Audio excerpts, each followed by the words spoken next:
आज मम्मीने त्यांना जायचं होतं म्हणून सकाळी लवकर उठून त्यांना पाठवून वगैरे दिलं. मग काय नंतर की त्यांनी गेल्यानंतर पुरण वगैरे घातलं आणि मस्तपैकी पुरणाची आमटी वगैरे तयार केली. आता पुरण शिजल्यानंतर आमटी वगैरे केली आणि इकडं पुरणाचे मोदक करायचे होते. पुरणाचे मोदक केले आणि काय इकडे सगळं करू जोकोणं चालू होतं. पिल्लूचा टाईम शाळेला जायचं, त्यालाही आवडलं. मस्तपैकी टिफिन वगैरे केला आणि त्याला शाळेला पाठवून दिलं.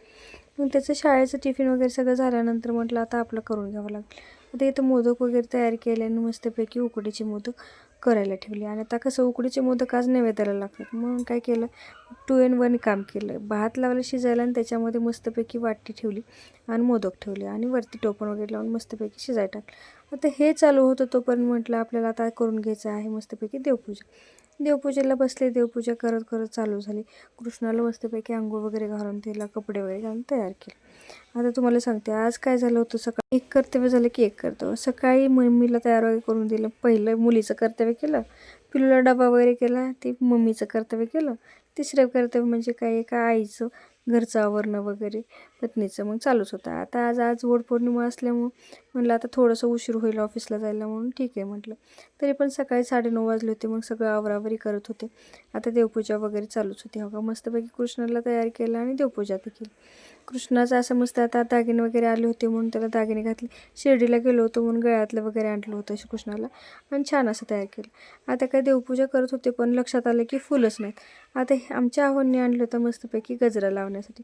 त्याच गजऱ्याची फुलं वगैरे काढले आणि मस्त देवाला वगैरे ठेवले. छोटासा माझा देवारा आहे. मस्तपैकी देवाची पूजा वगैरे केली आणि आरती करून घेतली.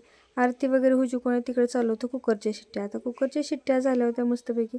आता तिथं भातही झाला आणि मस्तपैकी मोदकीची उकडून झालं.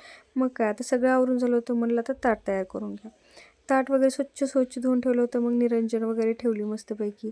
त्याच्यामध्ये सगळे मोदक, हळद, कुंकूचं करंडा, वस्त्रमाळ ठेवली, धागा ठेवला, त्याच्यानंतर ओटीचं सामान ठेवलं, कापूर ठेवला, त्याच्यानंतर मस्तपैकी दागिने वगैरे म्हणजे बांगड्या वगैरे आणलं ते ठेवलं, आंबा ठेवला, गजरा ठेवला आणि ब्लाऊज पीस आणि वटीला सामान बाजूलाच घेतलं. सगळं घेऊन मी आणि आमची पिलुराणी गेलो होतो मस्तपैकी वडाला. आता वडाला एवढी गर्दी होती की सांगूच नका. मी आणि आमचं पिल्लू आलो होतो मस्तपैकी. आता तयार झाले होते मस्तपैकी. काष्टा वगैरे घातली होती भावाच्या लग्नातली साडी वगैरे घालून आणि मस्तपैकी आता आमचं चालू होतं वडाची पूजा करणं. आता मैचं चालू होतं की मम्मी तुझी केस खूप छोटा असल्यामुळं काय करणार. मग काय असा छोटासा बन घातला, गजरा वगैरे लावला आणि तयार झालं. पूजा वगैरे करून घेतली. आता म्हणलं 4-5 बायांची ओटी वगैरे भरून घ्या.